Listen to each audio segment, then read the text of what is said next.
아까 그 집행 실적은 기재부가 매달 점검하고 있다 이렇게 말씀하셨는데 혹시 그 편성된 걸로 부족해서 예비비의 사용 요구가 들어온 적이 있나요? 아직 예비비까지 이야기 들은 적은 없습니다. 그렇죠. 예. 그러면 그렇다고 해서 이것이 충분하게 이 지원의 사각지대가 없이 지원되고 있다라고 볼 수 있는 것은 아니지 않나요? 지금 그렇습니다. 5월 1일 날 추경안이 통과가 됐고 2일 날 복구 계획이 확정이 됐기 때문에 지금 한 달 정도 지났거든요. 이 사각지대 확인 좀 하셔야 될 것 같습니다. 홍종환 행안부 사회재난실장님. 네. 예.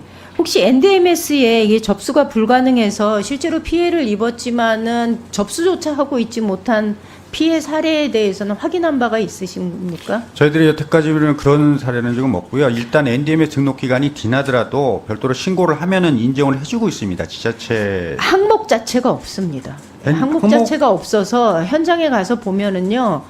NDMS에 들어 입력할 수 있는 항목이 없어서 아예 신고조차 못하고 있다는 사례들이 굉장히 많습니다. 그래서 그거는 지금 피해 지역의 시군에다가 연락을 해보시면 그 사례가 지금 이미 수기로 접수가 되고 있으니까 그거 좀 확인해 주시기 바라고요. 사회복지시설 같은 경우에도 이게 피해가 파악이 되지 않고 있다는 말씀을 드립니다. 그러니까 이거 시군에다가 확인 좀 부탁드리고요. 네, 확인하겠습니다. 또 하나는요.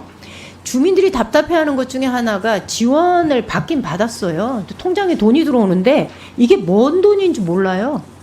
그러니까 이거는 물론 그 시군에서 좀 더 적극적으로 주민들하고 소통하면 이런 일이 없을 수도 있겠지만은 실제로 사회재난인지 자연재난인지에 따라서 사용되는 용어가 좀 다르다는 것 알고 계시잖아요. 네, 그렇습니다. 예, 주택의 경우에도 동으로 지원하는 경우가 있고 세대로 지원하는 경우가 있고 그다음에 주거비로 지원하는 항목이 있고 복구비로 지원하는 항목이 있고 이러다 보니 피해 주민들 입장에서는 그거 구분하지 못합니다. 그러는데 행정의 편의에 의해서 이렇게 집행이 되고 있는데 돈이 들어오기는 하는데 이게 어떤 돈인지 모르고 내가 이후에 그러면 또 다른 지원을 받을 수 있는지 없는지도 확인이 안 되고 그리고 내가 못 받고 있다면은 뭐가 문제가 있는지도 확인이 안 되는 겁니다. 그래서 이런 문제는 우리가 행정을 집행을 하실 때 조금 더 친절해야 된다. 주민들이 2차, 3차로 이게 대단히 행정 집행하는 과정에서 폭력적이다라는 생각이 좀 듭니다. 그래서 조금 더 친절하게 이것을 점검해 주셨으면 좋겠다라는 말씀을 드립니다. 그리고 확인하셨을 텐데요. 이미 지금 산불 피해 지역이 자립도가 전국에서 꼴찌인 지역입니다. 볼까요? 의성의 경우는 8.5%고요. 재정 자립도가. 안동이 9.8%, 청송이 7.9, 영덕 7.7, 영양 6.1입니다. 이런 곳에 지금 국비가 건립비용이라고 하면서 예를 들면 임시주택 건립비용이라고 그러면서 내려갑니다. 국비 50%로 내려갑니다. 그런데 나머지 지방비로 매칭해라 이러는데 지방비가 없습니다. 그러니까 예를 들면 영덕의 경우도 이 복구비가 지급이 지금 국비 70% 지방비 30% 매칭해서 지급해라 이렇게 얘기하는데 지방비가 없어가지고 국비만 지급을 하고 있습니다. 그래서 제가 볼 때는 행안부에서 이 상황을 지금 확인하고 계시다면은 이것뿐만이 아니에요. 시군에서 자체 재원으로 지급하는 긴급생활지원금의 경우도 지방정부마다 다 차이가 있습니다.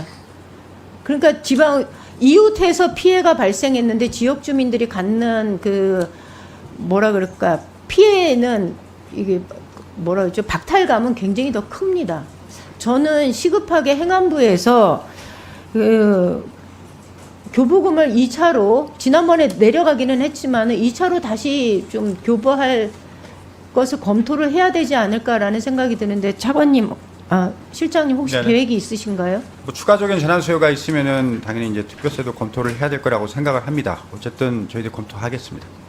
추가적인 재난이 피해가 확인되는 게 저는 이걸 좀 적극적으로 해주시길 바랍니다. 그러니까 기재부 입장에서는 돈이 얼만큼 내려갔는데 얼만큼 집행되었는지 이것만 확인하실 것이 아니라 실제로 현장에서 느끼는 거는 피해를 입은 사람들이 아까 존경하는 김영동 의원님 지적도 하셨지만 피해는 엄연히 발생했는데 주소지가 서울에 있다는 이유로 아니면 다른 시군에 있다는 이유로 전혀 지원을 받고 있지 못합니다.